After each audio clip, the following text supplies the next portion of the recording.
একটা মেয়ে তার বয়ফ্রেন্ডকে জিজ্ঞেস করলো, আচ্ছা, অন্য কারোর সাথে যদি আমার বিয়ে হয়ে যায় তাহলে তুমি কি করবে? ছেলেটা উত্তর দিল, ভুলে যাব। ছেলেটার উত্তর শুনে মেয়েটার আগে অন্যদিকে মুখ ঘোরালো। ছেলেটি আবার বলল, তুমিও আমাকে ভুলে যাবে। আর এটা সবচেয়ে বড় কথা, আমি যত দ্রুত তোমাকে ভুলে যাব তার চেয়ে বেশি দ্রুত তুমি আমাকে ভুলে যাবে।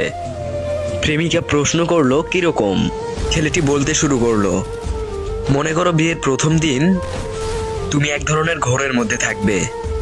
শরীরে গয়নার ভার, মুখে মেকআপের প্রলেপ, চারিদিক থেকে ক্যামেরার ফ্ল্যাশ, মানুষের ভিড়। তুমি চাইলেও তখন আমার কথা মনে করতে পারবে না। আর আমি তখন তোমার বিয়ের খবর পেয়ে হয়তো বন্ধু বান্ধবের সাথে উল্টোপাল্টা কিছু খেয়ে পড়ে থাকবো। আর একটু পর পর তোমাকে হৃদয়হীনা বলে গালি দিব।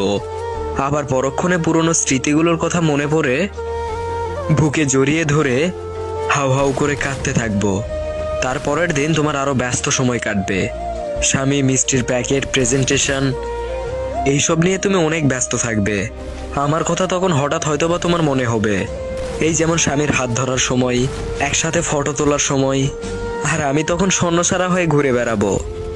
আর বন্ধুদেরকে বলবো, বুঝলি বন্ধু, জীবনে প্রেম ভালোবাসা বলতে কিছুই হয় না।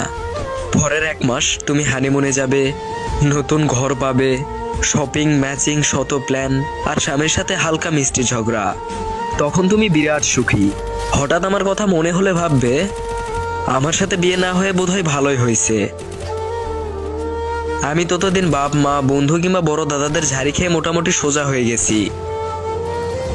ঠিক করেছি কিছু একটা করে দেখাতে হবে। তোমার চেয়ে একটা সুন্দরী মেয়েকে বিয়ে করে তোমাকে দেখিয়ে দিতে হবে।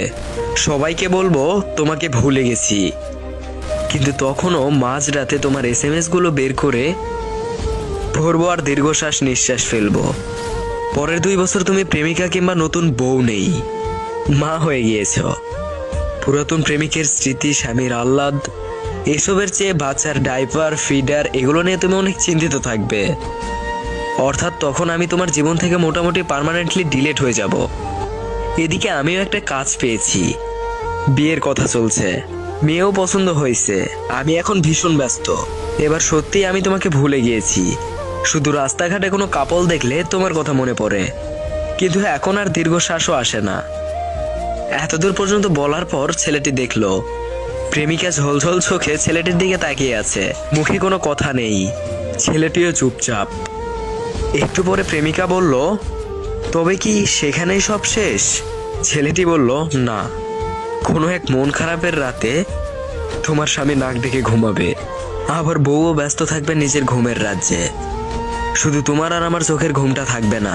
সেদিন অতীত আমাদের দুজনকে নিঃশব্দে কাঁদাবে।